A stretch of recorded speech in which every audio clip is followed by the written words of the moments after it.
Team Cafklaw has been working on 3 independent issues with our project. The first is stitching together multiple maps from different robots into one cohesive map, communicating that map and those goals between multiple robots, and efficiently finding and setting goals for more than one robot.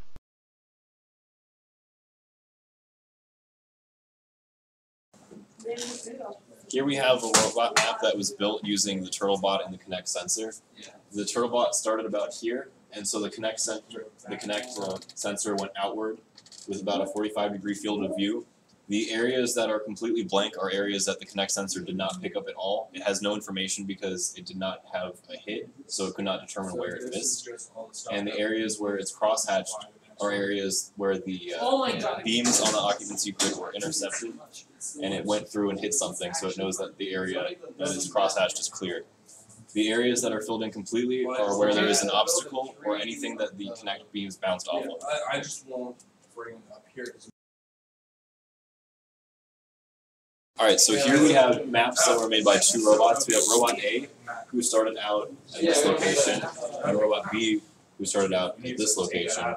And they're both mapping the same corner of the room, but they started off at 90 degrees from each other. So you can see that this map rotated 90 degrees, overlays with this map.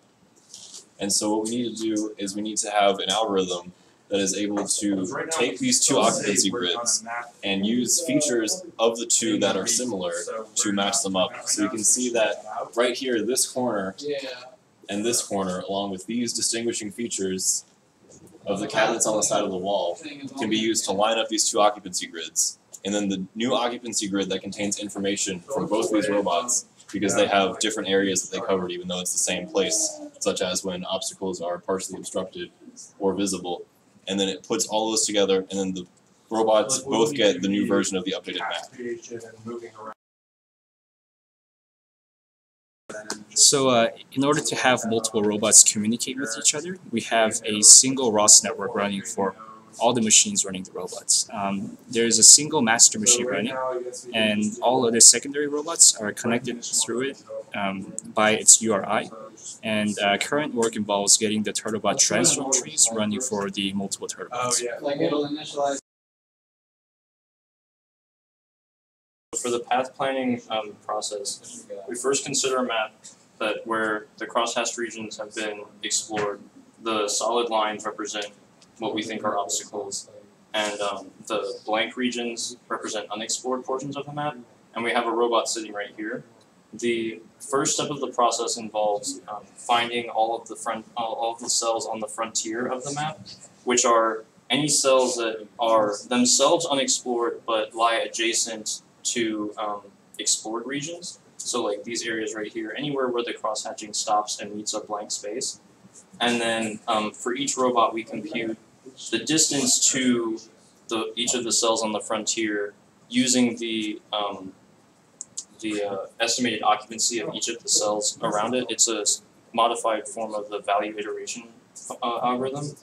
And so once you've sort of mapped out the distance for each cell on the frontier, you pick the cell that would be the lowest cost to traverse to in the case of a single robot, because the algorithm works by attempting to minimize cost while maximizing what's the utility.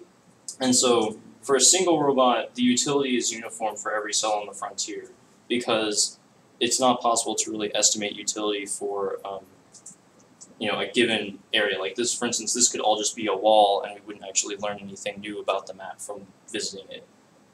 So the way you measure utility is, so for instance, if we add a second robot right here, and it decides that it wants to visit this area, because this robot is visiting this area, the utility of a certain range of frontier cells around it goes down, because if you sent another robot there, they would just be exploring the same thing.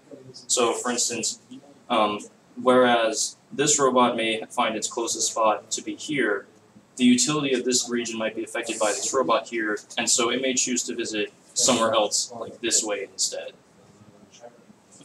Was there anything else I need to add? So the decisions for the robots are made sequentially, like one robot picks first and then... Yeah, and so for calculating utility, the way it works is that all the frontier cells' utility values are uniformly set in the beginning. And then each robot has an ordering in which it can decide its target position. And so, like, if we call this robot 1 and this one robot 2, robot 1 would pick its target, and then robot 2 would update its utility estimation for each of the frontier cells and then make its decision based on that updated distribution.